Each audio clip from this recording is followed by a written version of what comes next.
आचरती जरी वास शिवपुरी घडे त्यासी उपवास आणि शिवाचे पूजन रात्री जागरण विधी त्याचा एक पसा पाणी एक बिल्वदळ पूजन केवळ सोपे बहु नामा म्हणे करा नामाचा गजर मुखी हर हर शब्द मात्रे भाव धरुणिया आचरती जरी वास शिवपुरी घडे त्यासी अजं रुक्मिणी प्राण संजीवनंतम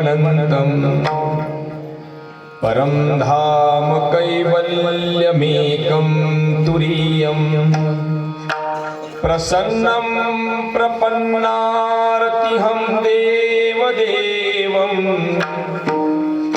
परब्रह्मलिंगं भजे पांडुरंगं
अकल्पनाख्य कल्पतरु स्वसंविद बीज प्ररुहानावणी जय जय आचार्या समस्त सूरवर्या प्रज्ञा प्रभात सूर्या सुखोदया आता कृपा भांडवल सोडी भरी मती माझी पोतडी करी ज्ञान पद्य जोडी थोराया ते इनी कारणे मी बोलेन अरूपाचे रूप दावीन अतींद्रिय परिभोगवीन इंद्रिया करवी तव तत्वं न जानामि कीदृशोषि महेश्वर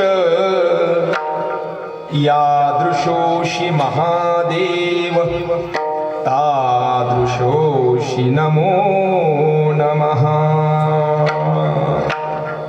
अनंत कृपा सिंधू जगत आधार अकारण करुणावलय परात्पर परब्रह्म असणारा भगवान परमात्मा तो कुठं आहे, कसा आहे,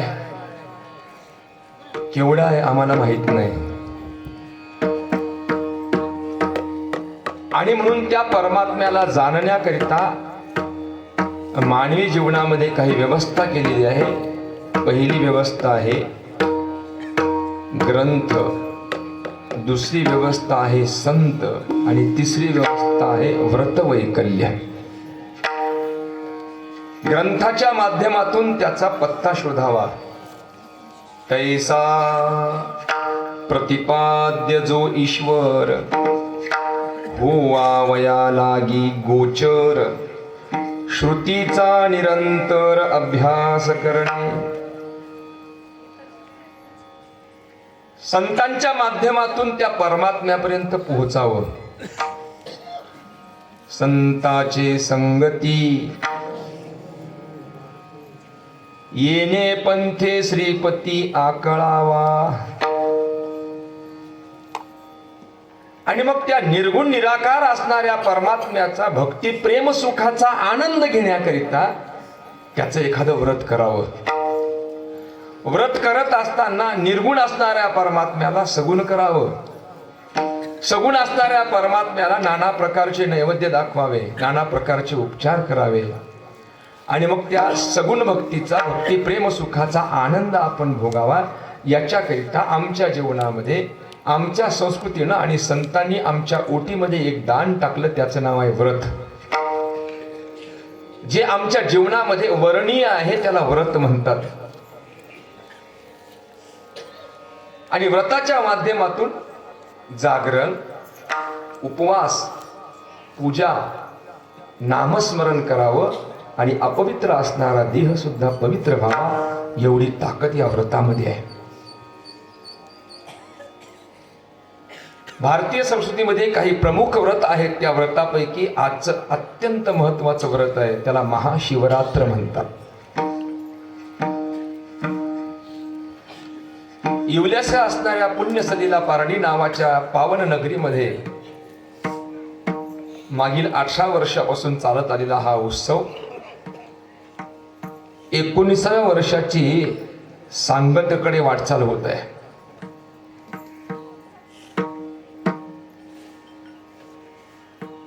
आज जागराचं आणि शिवरात्रीचं कीर्तन माझ्या वाट्याला आलेलं आहे. येवलासा जीव त्या शिवाचं वर्णन तरी काय करणार. विषयाचं चिंतन करणारी बुद्धी परमात्म्यापर्यंत पोहोचणार तरी कशी. आणि म्हणून त्या शिवाचं चिंतन करण्याकरिता या येवल्याशा बुद्धीनं केलेला केविलवाना प्रयत्न म्हणजेच नामदेवरायाचा आजचा अभंग आहे. कदाचित संत महानुभावांनी जे अभंग लिहून ठेवले त्याला कुठंतरी न्याय मिळावा म्हणून आजच्या दिवसाकरता हा अभंग घेतलेला आहे. या अभंगाद्वारा भगवान शंभू महादेव शिवरात्री तिथी, शिवरात्री व्रताचा प्रामुख्याने टप्प्याटप्प्याने विचार करण्यात आलेला आहे. सेवेकरिता उभी असणारी ज्येष्ठ श्रेष्ठ अधिकार संपन्न गुरुबंधू असणारी ही टाळकरी मंडळी, आपण अधिकार संपन्न असणारा श्रोतू वर्ग, आपल्या माहेरचं भूषण आपल्या माहेरालाच कळस बसणार म्हणून आलेल्या माहेरवाशीन, कीर्तनाचे भोगते असणारे, कीर्तनाची कानाला भूक असणारे तुम्ही सर्व श्रोता वर्ग, तथा उद्याच्या भारताचं उज्ज्वल भविष्य घडवणारा तरुण वर्ग, आदी करून सर्वांच्या चरणारविंदावर या बालकाचा शिरसाष्टांग नमस्कार. माझी गुरुमाऊली मला जशी बुद्धी देतील, आई सरस्वती या बालकाच्या वाणीवर ज्याप्रमाणे विराजमान होईल आणि पंढरीश परमात्म्याची ज्याप्रमाणे इच्छा असेल त्याप्रमाणे निर्धारित समयामध्ये अंशतः सेवा समर्पित करण्याचा आम्ही प्रयत्न करू. विठ्ठल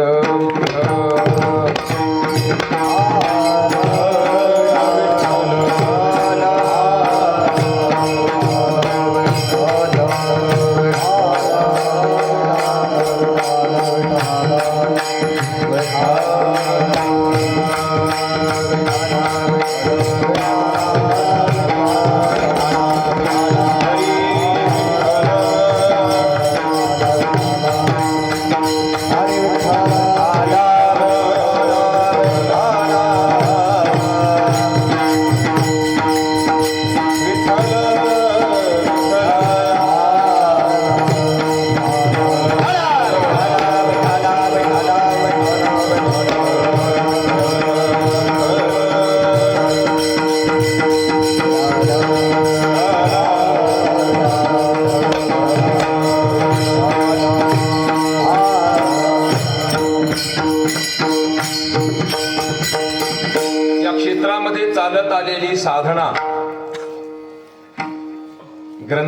ज्ञानेश्वरी पारायण तथा श्री रामकथा, काकडा, हरिपाठ, हरिकीर्तन, ज्ञानदान, अन्नदान, नामदान.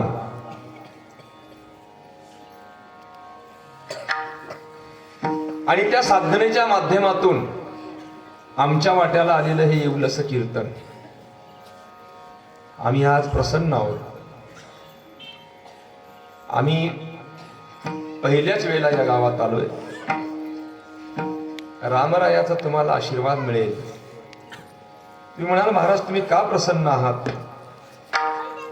तुमचं गाव श्रीमंत आहे म्हणून प्रसन्न नाही, तुमच्या गावातली माणसं श्रीमंत असतील म्हणूनही प्रसन्न नाही, तुमच्या गावातील माझ्या मारुती रायाचं मंदिर श्रीमंत आहे म्हणून आम्ही प्रसन्न आहोत.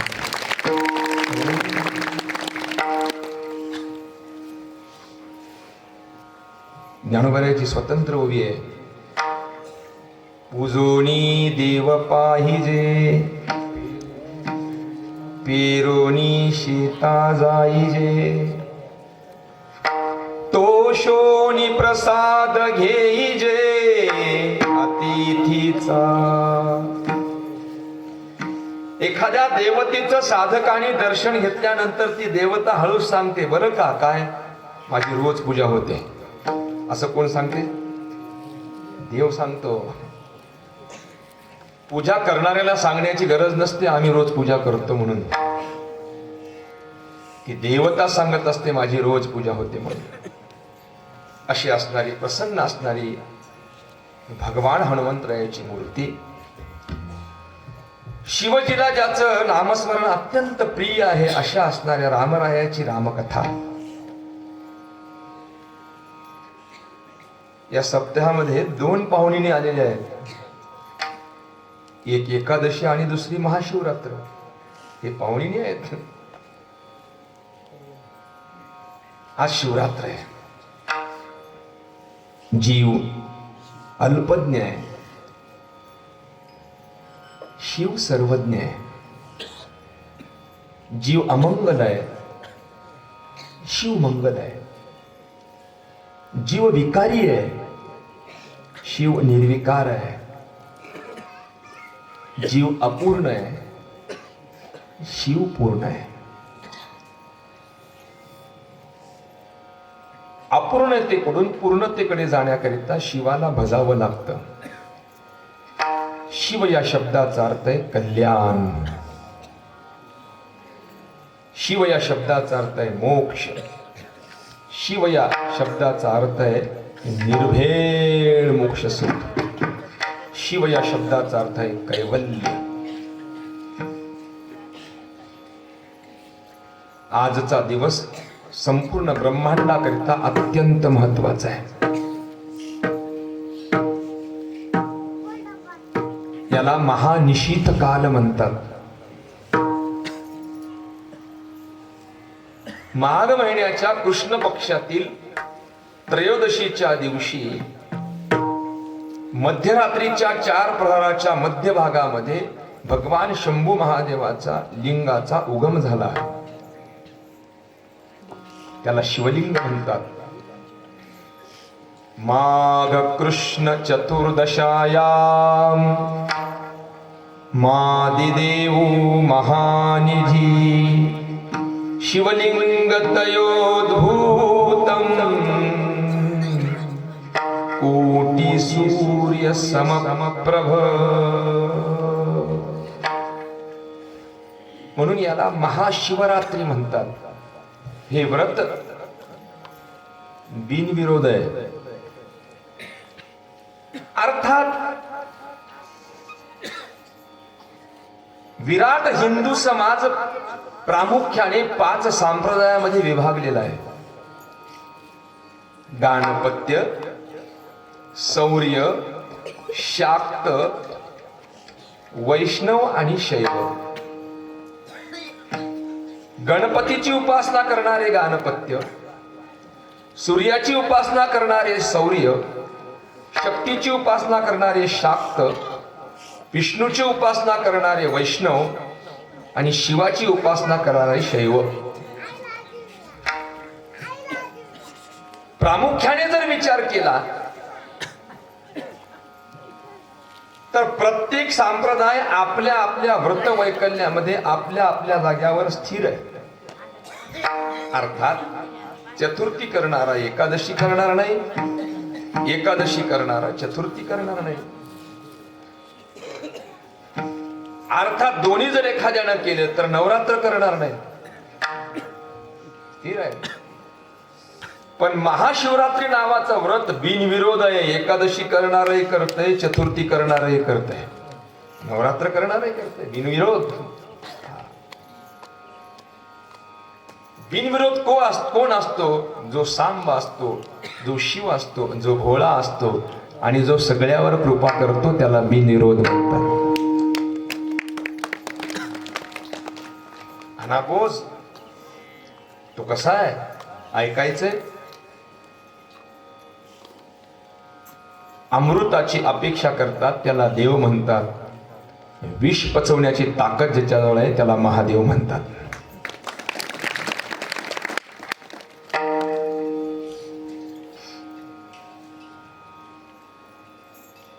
ज्याला स्तुती आवडते त्याला देव म्हणतात, ज्याला निंदा सुद्धा आवडते त्याला महादेव म्हणतात.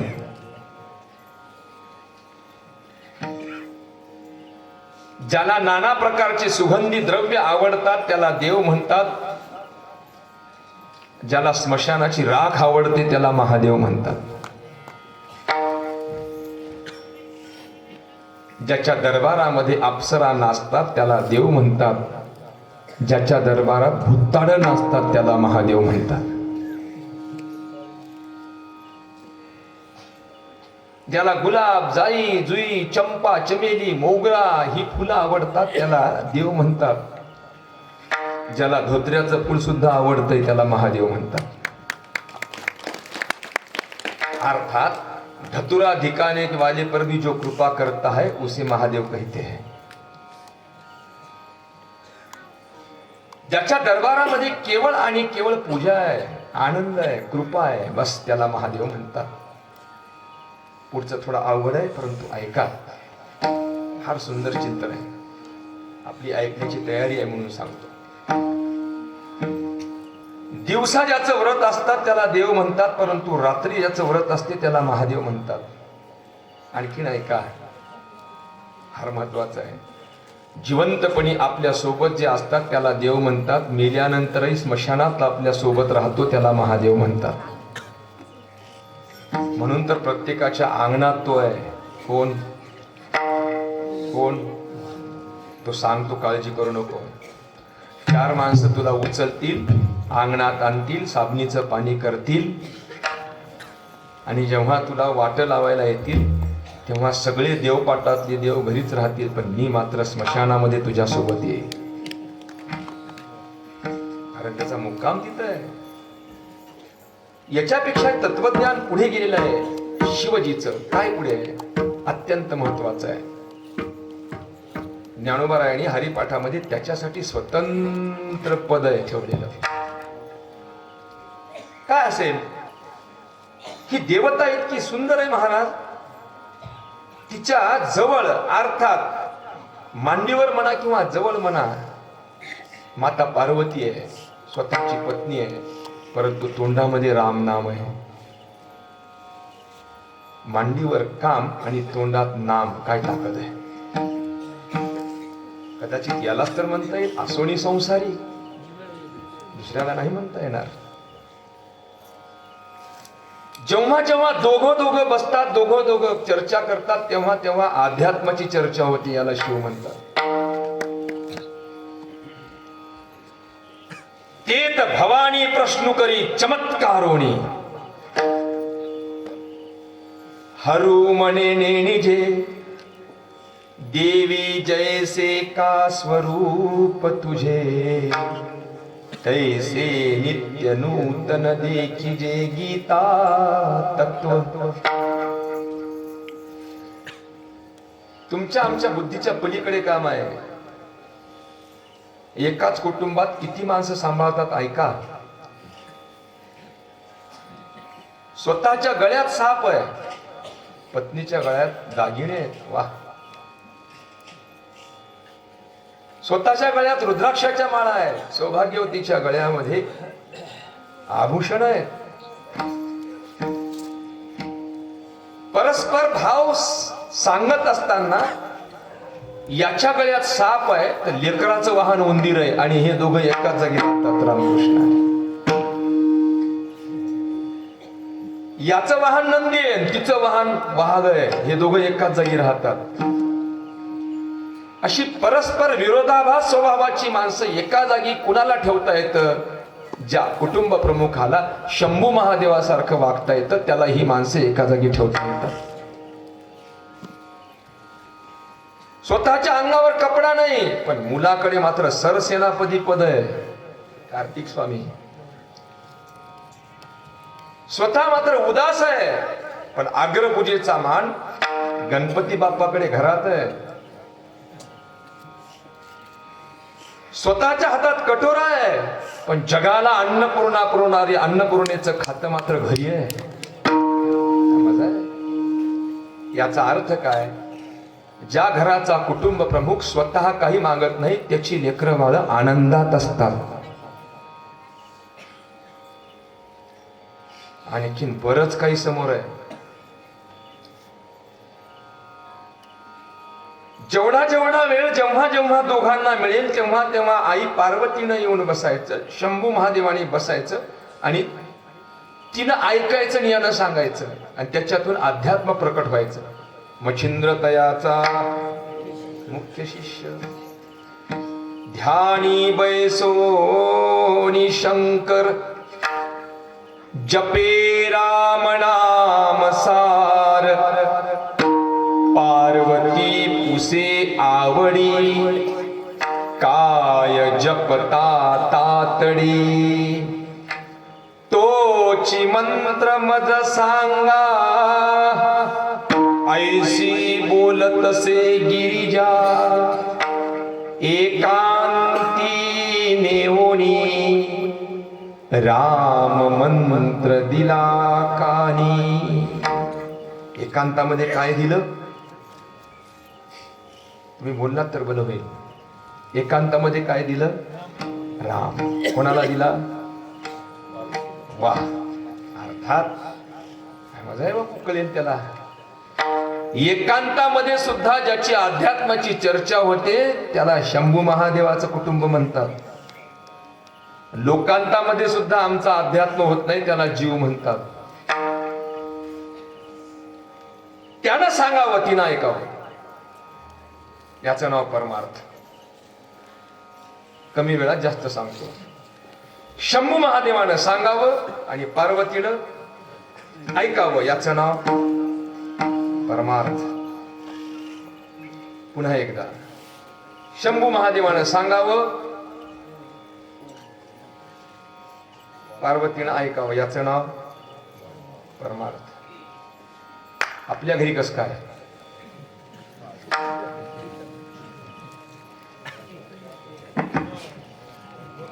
आता रेंज मध्ये आलंय. आपल्या घरी कसं काय म्हणतात?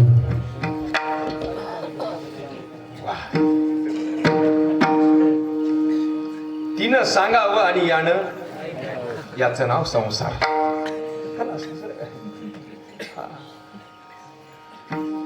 भवानी शंकरम वंदे श्रद्धा विश्वास रूपिणो. अर्थात शंभू महादेव हे विश्वास आहेत, आई भवानी ही श्रद्धा आहे.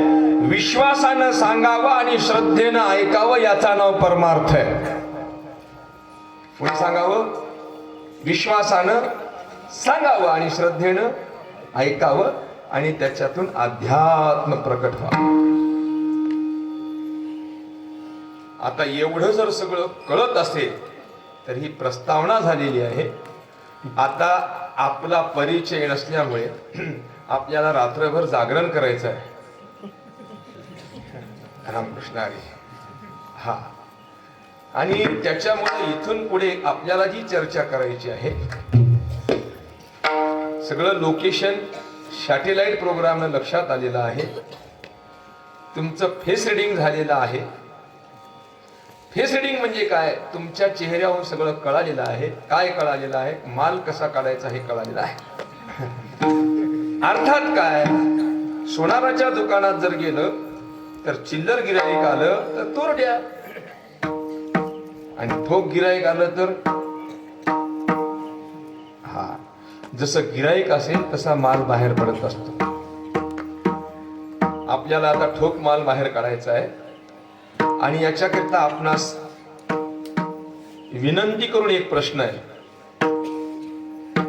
तुम्हाला बरं वाटेल असं बोलू की तुमचं बरं होईल असं बोलू?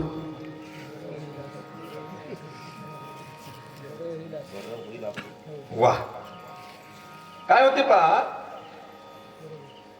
समाजाचं बरं होईल असं कीर्तनकार बोलला की त्याला पुन्हा बनावत नाही.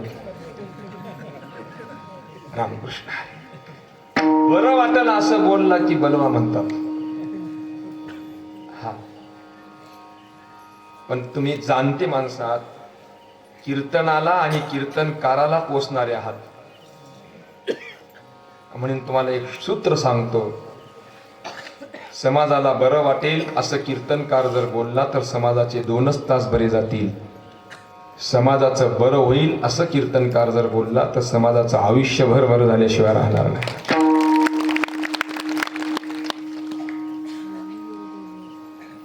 असावं चटणी मीठ, पण ते कुठंतरी बाजूला असावं, मध्ये नसावं. रामकृष्ण. असावा विनोद, परंतु अध्यात्माच्या पक्वान्नाच्या ते बाजूला असावा. अध्यात्माची रुचकर पक्वान्न मध्ये असावीत. आणि म्हणून चिंतन असं आहे, आज आपलं तन मन पवित्र आहे. आज जवळजवळ लहान मुलापासून म्हाताऱ्यापर्यंत सगळ्यांनी उपवास धरलेला आहे. रताळाला सुद्धा रताळ खाण्याचा योग आलेला आहे.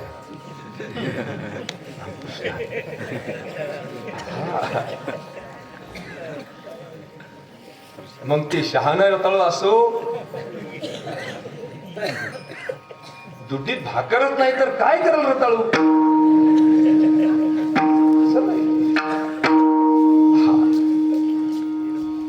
याला उपवास म्हणतात. उपविश्यासने इति उपवास. आपल्या उपास्य देवतेजवळ आपण वास करणे याचं नाव उपवास आहे. आहार निवृत्तीर उपवास, अर्थात आहाराचा अत्यंत अभाव असणे याचं नाव उपवास आहे. या थोड्या थोड्या प्रकरणाचा आपण हळूहळू अभ्यास करणार आहोत. याचा अभ्यास करण्याकरिता तुम्हाला हे व्रत सावधान होऊन ऐकायचं आहे, असं पहिल्या चरणात सांगण्यात आलेलं आहे. ऐका सावधान, ऐका सावधान, कथा शिवरात्र, कथा शिवरात्र, ऐका सावधान.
या शब्दावर बरंच काही बोलता येईल. ऐका, नुसतं ऐकू नका. मग सावधान. काय होईल सावध होऊन तुम्ही जर ऐकाल तर शिवपुरीमध्ये तुम्हाला वास मिळेल. पावन असणारी पवित्र असणारी शिवरात्र तुम्ही ऐकाल तर आत्मानंदाची अनुभूती तुम्हाला मिळेल. रामायण असो, भागवत असो, कीर्तन असो, कथा असो, शिवपुराण असो, ऐकून उद्धार आहे की नाचून उद्धार आहे बापू? आणि माणसं कशात गुंगलेत? अरे नाचण्याचं साधन नाही रे, ऐकण्याचं साधन आहे. ऐका जी तुम्ही तरी अवधान एकले देईजे, हे प्रतिज्ञोत्तर माझे उघड ऐका. Open open open. अहो अळुमाळू अवधान द्यावे, येतुलेणी आनंदाचे राशीवरी बैसावे. बाप श्रवणेंद्रिय दैवे घातली मान. बाप रे बाप. ज्ञानोबा म्हणतात, ज्या दिवशी माणसाला चांगल्या गोष्टी आवडायला लागल्या समजावं तुमच्या कानाला नशिबानं माळ घातली. कोणी माळ घातली? वजनदार गोष्टी ऐकण्याकरिता कान सुद्धा वजनदार लागतात. हलक्या गोष्टी ऐकण्याकरिता कान सुद्धा हलके असतात. चरचर बोलणारी भरभर वाढणारी माणसं जास्त दिवस टिकत नसतात. गांजर गवत सक्रातीनंतर दिसत नसते.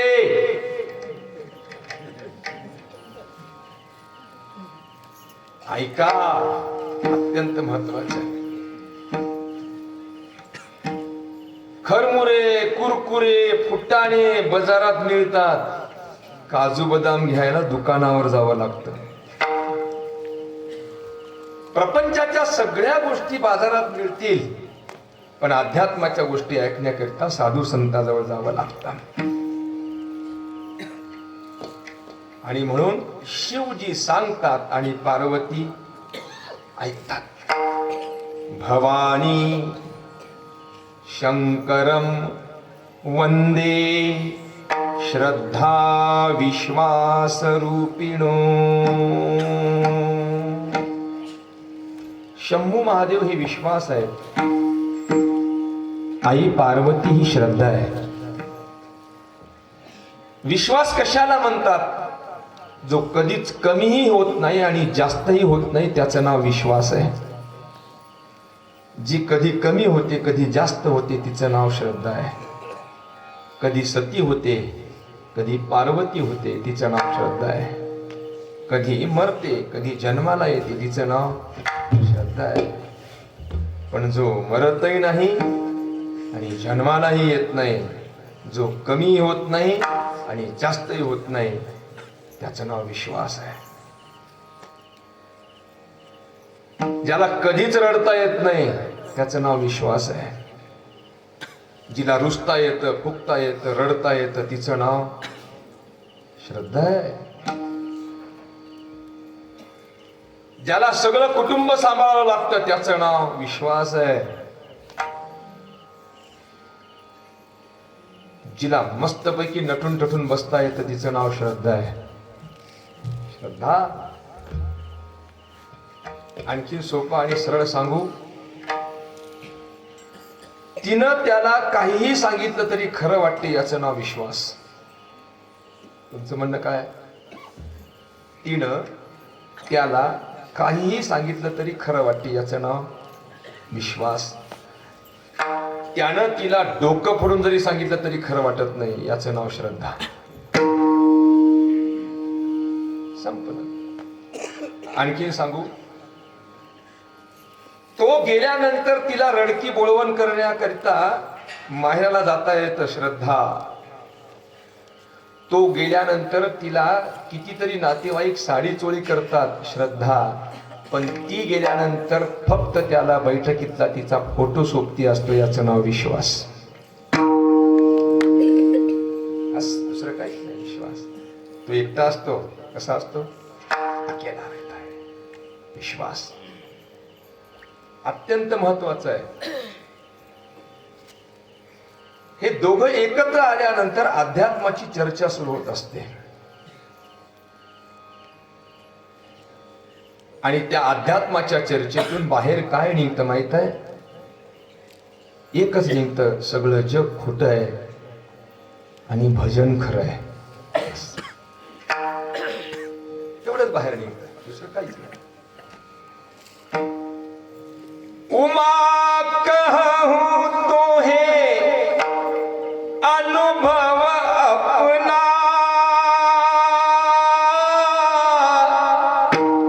सत हरि भजन जगत सब सपना. राम सिया राम जय जय राम. राम सिया राम जय जय राम. ए उमा पार्वती, तुला खरं सांगू, माझा अनुभव आहे. कोणाचा? शंभू महादेवाचा अनुभव आहे. उमा कहूं तो हे अनुभव अपना, सत हरि भजन जगत सब सपना. खलास. हे जग सगळं स्वप्न आहे. जन्म जन्म मुनी जतन कराई,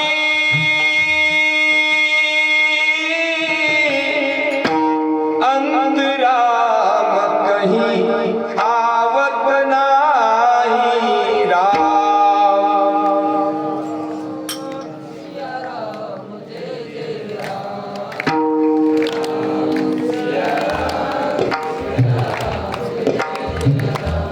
ओ मंगल भवन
राम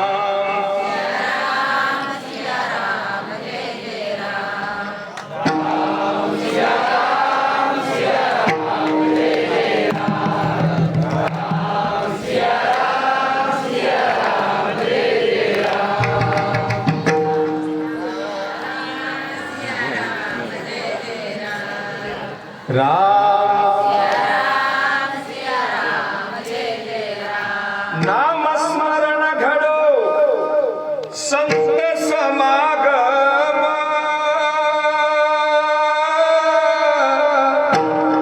वावगाची भ्रम नको देवा राम. वाह.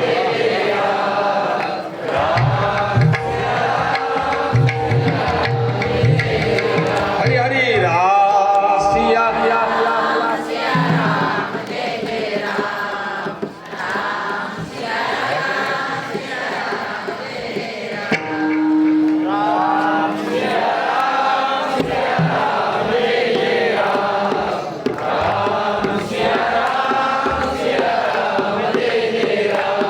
विठ्ठल विठ्ठल म्हणा वेळ वेळा हा सुख सोहळा स्वर्गी नाही राम.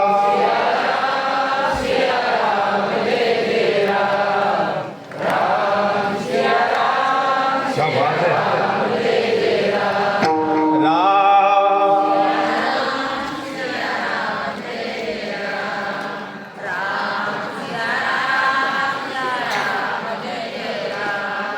राम राम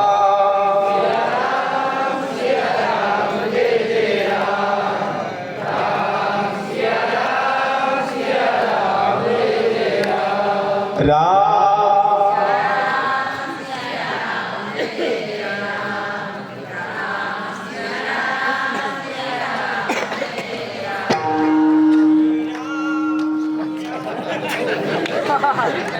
किती गोड मी सांगतो तुम्हाला, भजन म्हणताना ताल जर चुकला असेल तर समजावं तुमचं भजन देवाला आवडलं खलास. दुसरं काय, किती गोड. म्हणून म्हणलं यायचं जरासं बंद राहू द्या, तुमचं ऐकू द्या. हे रोज म्हणतात बिचारे. ताकापुरतं रामायण सांगू सांगू तुम्हाला अगोदर सांगू की तुम्हाला अगोदर सांगू सांगू. ऐका, अगोदर तुम्हाला सांगतो, ऐका. तुम्हाला सांगू अगोदर तुम्हाला सांगतो, ऐका. इवलासा असणारा राघव, लक्ष्मण, भरत आणि शत्रुघ्न अंगणामध्ये खेळत होते. वय होतं फक्त 9 वर्षाचं रामाचं. दशरथ महाराज राजगादीवर बसून लहान लहान मुलाचे खेळ पाहत होते आणि त्या खेळामध्ये एक घटना विचित्र घडत होती. कधी लक्ष्मण उचलायचा आणि रामरायाला खाली आपटायचा आणि त्याच्या छातीवर बसायचा. भरत उचलायचा, रामरायाला आपटायचा, छातीवर बसवायचा. सूक्ष्म निरीक्षण केलं दशरथ महाराजांनी आणि एकांतामध्ये राघवाला बोलवलं. राघव, काय बाबा, अयोध्येचं राजसिंहासन तुम्हाला सांभाळायचं आहे. लहान भावाकडून हारता तुम्ही? तुमच्या बाहूमध्ये बल नाही का? अवध बिहारी तुम्हाला व्हायचं आहे. तुमच्या हातात ताकद पाहिजे. आमच्या बाहूमध्ये 10,000 हत्तीचं बळ आहे. ज्याला राजा व्हायचा आहे तो बलवान पाहिजे, तो बुद्धिवान पाहिजे. एका लहान भावाकडून हारणारा माणूस राजा कसा होईल? आता पुढचं तुमच्यासाठी आहे. प्रभू रामचंद्रानं मान खाली घातलेली आहे. डोळ्यातून अश्रूच्या धारा खाली. ताकद नाही का तुमच्यात? सगळं आहे बाबा. मग का लक्ष्मण पाडतो तुम्हाला बाबा? खरं सांगू बाबा, मी लक्ष्मणाला हरू शकतो बाबा, मी भरताला हरू शकतो बाबा, पण मी मोठा भाऊ आहे बाबा. आणि खरं सांगू बाबा, एखाद्या वेळेस जर मी जिंकलो आणि लक्ष्मण जर हरला ना तर त्याच्या डोळ्यात पाणी येतं बाबा. शपथ घेऊन सांगतो बाबा, मोठा भाऊ जोपर्यंत जिवंत आहे तोपर्यंत लहान भावाच्या डोळ्यात पाणी येता कामा नये बाबा. बस ज्या दिवशी लहान भाऊ रडतो ना बाबा, बाबा त्या दिवशी मोठ्या भावाचं अंतकरण तुटतं बाबा. ज्यावेळेला दवाखान्यातून मोठा भाऊ येतो ना बाबा, पलंगावर बसतो ना बाबा, सगळं गाव भेटायला आलं तरी त्याला समाधान होत नाही. लहान भावाची सकाळपासून तो वाट पाहत असतो बाबा. बस एकदा का तो बाजीजवळ येऊन बसला ना बाबा, आलेल्या पाहुण्याला फक्त राम राम जरी घालत असेल ना बाबा, महिन्यात दुरुस्त होणारा भाऊ 10 दिवसात दुरुस्त झाल्याशिवाय राहत नाही बाबा. खलास रामकथा आहे काय. मला नाही पाहल्या जात बाबा त्याच्या डोळ्यात पाणी. खरं सांगू, त्याच्यापेक्षा मी हारलेला बरा बाबा. पण मी जिवंत असताना मी जिंकून माझ्या लहान भावाच्या डोळ्यात अश्रू पाहिलेले, जिंकून हारल्यासारखं आहे बाबा. बस तुमच्यासाठी सांगू, भरत महाराज मामाच्या गावावरून आले होते. बाबा वैकुंठाला गेले. बाबाचं प्रेत तेलाच्या नावे ठेवलं होतं, सगळ्याला माहित आहे. दादा वनवासात गेला होता. भरताने ते सगळं बघितलं आणि कैकेयी जवळ गेलेत आणि भरतजीनं फार सुंदर वाक्य वापरले. ते तुमच्यासाठी आहे, फक्त तुमच्यासाठी. आई, बाबा वैकुंठाला गेले याचंही दुःख नाही, दादा वनवासात गेला याचंही दुःख नाही. काय पाहिजे होतं रे राजा? आणखीन काही मागायचं होतं का? अजिबात नाही. मग आमच्या प्रपंचात, आमच्या कुटुंबात ह्या घटना घडल्या याचं दुःख नाही. कशाचं दुःख आहे मग? खरं सांगू आई, खरं सांगू आई, आई खरं सांगू आई, कौशल्येसारखी मोठी जबाबदार बाई आपल्या घरात असताना, सुमित्रेसारखी बाई आपल्या घरात असताना, एका भांडे घासणाऱ्या बाईचा तू सल्ला घेतला, हे आपल्या खानदानीला शोभलं नाही कडे. संपलं. खरं सांगू आई, कौशल्येसारखी जाऊ आपल्या घरात असताना, सुमित्रेसारखी जाऊ आपल्या घरात असताना, तू वावरात गेल्यानंतर निंदणाऱ्या बाईला आपल्या घरातल्या गोष्टी जर सांगत असेल नाही, तर एक दिवस तुझ्या हातात सुद्धा इळा आल्याशिवाय राहणार नाही आहे. 4 भिंतीच्या आतमधल्या गोष्टी जेव्हा दरवाजाच्या बाहेर पडायला लागतात, तेव्हा घरातली माणसं सुद्धा हळूहळू बाहेर पडायला लागतात. किती महत्वाचं आहे. कळलं असतं तर बस झालं. आणि म्हणून रघुकुल रीती सदा चली आई, प्राण जाय पर बचन न जाई राम.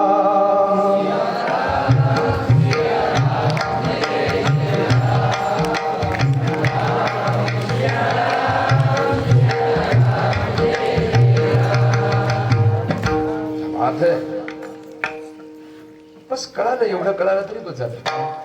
त्याला रामकथा म्हणतात. शीतळ आहे. ज्याचं आचरण चांगलं आहे त्याला राम म्हणतात. अशा असणाऱ्या प्रभू रामचंद्राचं नामस्मरण शंभू महादेव सारखं घेतात. किती घेतात? हरी हरी हरी मंत्र हा शिवाचा, म्हणती जया वाचा मोक्ष. अशा असणाऱ्या आचरणशील रामाचं नाव शंभू महादेव स्मशानामध्ये आलेल्या प्रत्येक जीवाला सांगतात. आणि म्हणून खरं सांगू, उमा तुला, ही उमा आणि शंभू महादेवाची चर्चा आहे. आपण रामायण ऐकला असेल. रामायणामध्ये प्रामुख्यानं 4 चर्चा आहेत. शंभू महादेव सांगतात, आई पार्वती ऐकतात कैलास. याज्ञवल्क्य सांगतात आणि भारद्वाज ऐकतात प्रयागराज. काकभूषुंडी सांगतात आणि गरुडजी ऐकतात नीलांचल पर्वत. गोस्वामी तुलसीदास सांगतात आणि हनुमानजी ऐकतात चित्रकूट धाम. 4 ठिकाणी कथा आहे. रामकथा रूपी गंगेला हे 4 घाट आहेत. त्यापैकी शंभू महादेव जेव्हा आई पार्वतीला सांगतात तेव्हा सांगतात, उमा कहूं तो हे अनुभव अपना, सत हरि भजन जगत सब सपना. हे जग सगळं स्वप्न आहे. थोडासा ताण द्या, थोडा ताण द्या. संसार खरा की खोटा?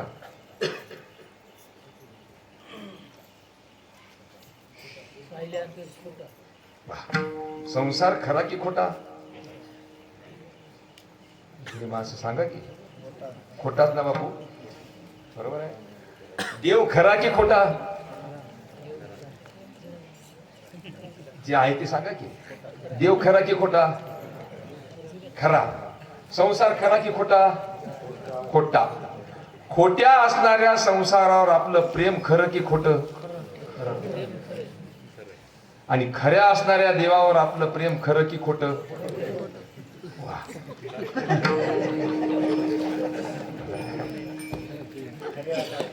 खऱ्या असणाऱ्या देवाला सकाळी सकाळी गरम पाणी की थंडगार पाणी? थंड पाणी. खोट्या असणाऱ्या माणसाला साबण की देवाला?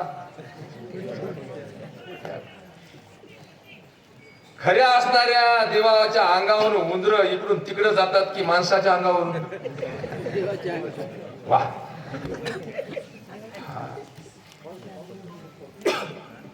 कैसा झूठा इंसान है, झूठे संसार पर सच्चा प्यार करता है, इसीलिए गोता खाता है. संसार तो झूठा है लेकिन प्यार क्या है? रेंज मध्ये आल्यानंतर खरं विचारतो, फार सूत्र मस्त आहे, बाहेर निघतात सूत्र सगळे, अत्यंत सूत्र बाहेर निघतात. आयुष्यभर सगळी मर मर मर मर करत असताना ही आपल्यासाठी की लेकराबाळासाठी? मिळवलेला पैसा लेकराबाळासाठी की आपल्यासाठी? आणि ते पैसा मिळवत असताना केलेल्या बैमान्या आपल्यासाठी की लेकराबाळासाठी?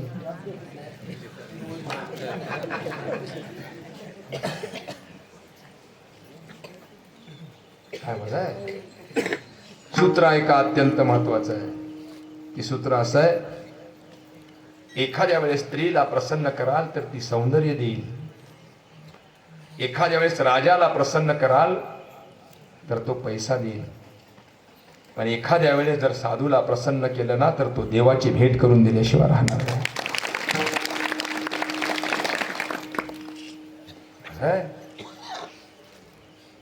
टाळ्या मस्त वाजवता येतात, पण आपलं सगळं आयुष्य कोणाला प्रसन्न करण्यात चाललंय?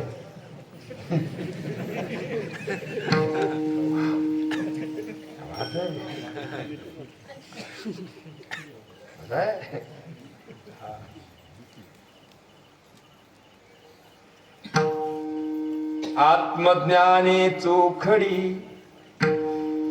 संत जी माझी रूपडी, तीर्थ दृष्टी पडो आवडी कामिनी जैसी. तनु मनु जीवे चरणासी लागावे, अगरवता करावे दास्य सकळ. ते ज्ञान पैगा बरवे, जरी मणी अथी आणावे, तरी संताया भजावे सर्वस्वेसी.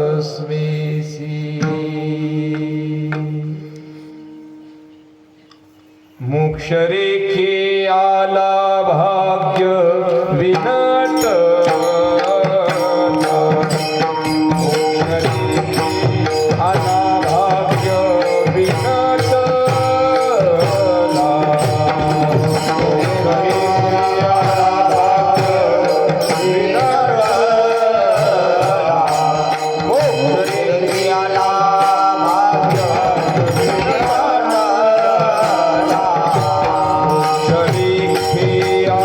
भाग्य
करायचा काय होईल? नटला.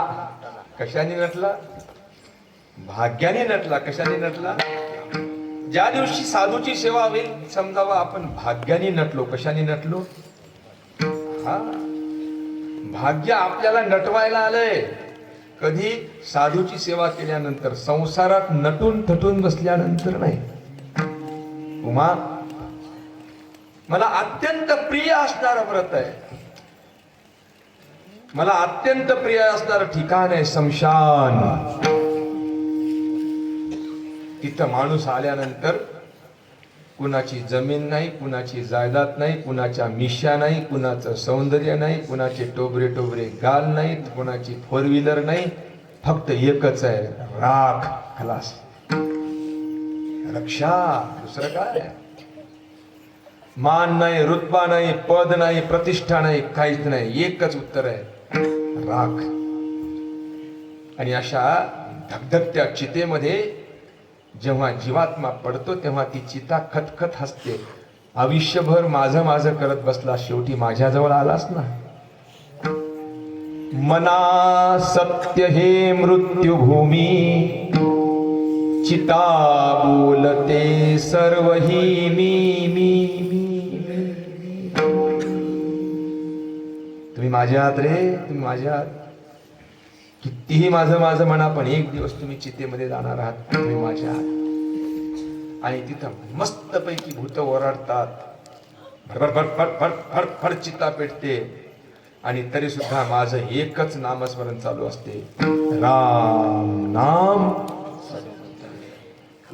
बाकी सब झूठ आहे.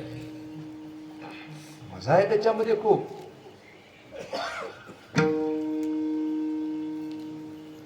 सगळ्याचे भाव वाढले हो, पण मुर्द्याचा भाव एकच रुपया जशाला तसाच.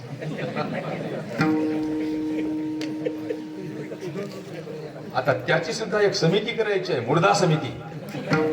भाव वाढण्याकरिता वृद्ध कलाकार समिती, श्रावण बाळ योजना समिती, अपंगाची, सगळ्याच्या समित्या कोणासाठी? भाव वाढवायसाठी. याचाही प्रस्ताव गेला ब्रह्मदेवाकडे, आमचा भाव वाढवा. ब्रह्मदेवानं तिकडून निरोप आणला, भाव वाढू शकत नाही. का? तुमचा 1 रुपया भाव असण्याचं कारण असं आहे, तुम्ही आले तेव्हा एकटेच होते आणि जाणार तेव्हा, म्हणून तुमचा रुपयाच भाव राहणार आहे. रामकृष्ण आहे.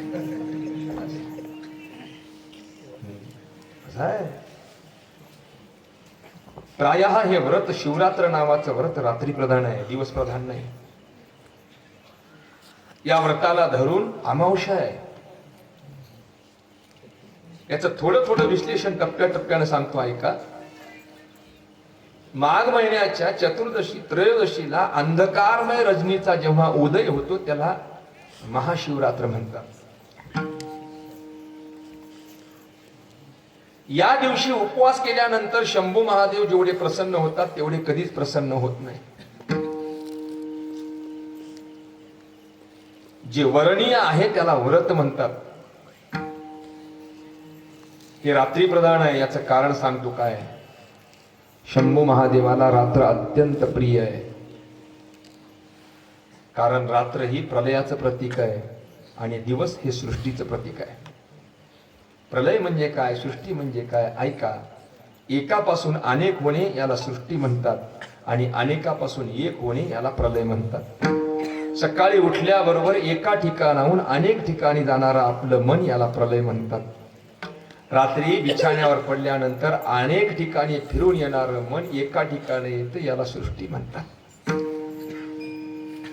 देवी सदभ्यासे निरंतर लावूनी परमपुरुषाची मोहर, ते क्षणी शरीर जावो अथवा राहो. त्याला एकांत म्हणतात.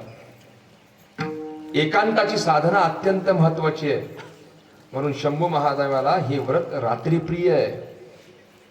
सगळं जग जेव्हा शांत असतं तेव्हा जीवाचा शिवाशी संवाद साधणं अतिशय सोपं असतं. हे फक्त भजन्याला माहित आहे, दुसऱ्याला माहित नाही. एकादशीच्या दिवशी रात्री 12 वाजावे, अंगातून घामाच्या धारा निघाव्या आणि तोंडातून भैरवीचे स्वर बाहेर यावेत. त्याला आत्मानंद म्हणतात, त्याला अनुभूती म्हणतात. म्हणून भगवान शंभू महादेवाला ही रात्र अत्यंत प्रिय आहे. एकांत आहे, शांत आहे आणि हळूहळू चंद्राची कोर संपत आलेली आहे. आकाशामध्ये आज चंद्राची कोर संपत आली की वाढत जाते बापू. आता हे झाल्यानंतर उद्या काय बापू? अमावस्या आहे बापू. काय अमावस्या या शब्दाचा अर्थ काय? चंद्र आणि सूर्य ज्या दिवशी एका ठिकाणी येतात त्याला भूगोलाची अमावस्या म्हणतात.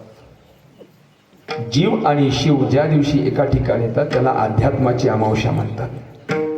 त्याला समाधी काल म्हणतात. तो कसा असावा फक्त लक्ष देऊन ऐका.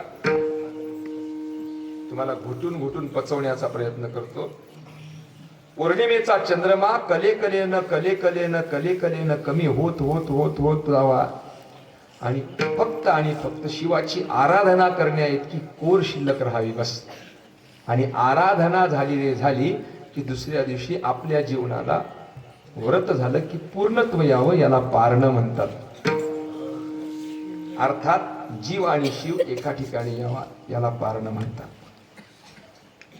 याला साधकाच्या दशेतील समाधी अवस्था म्हणतात. हे इतकं सोपं नाही कळणं. संसारामध्ये मनरूपी चंद्रमा जर 16 कळ्यांनी फुललेला असेल ना तर अध्यात्माचा आनंद भेटत नाही.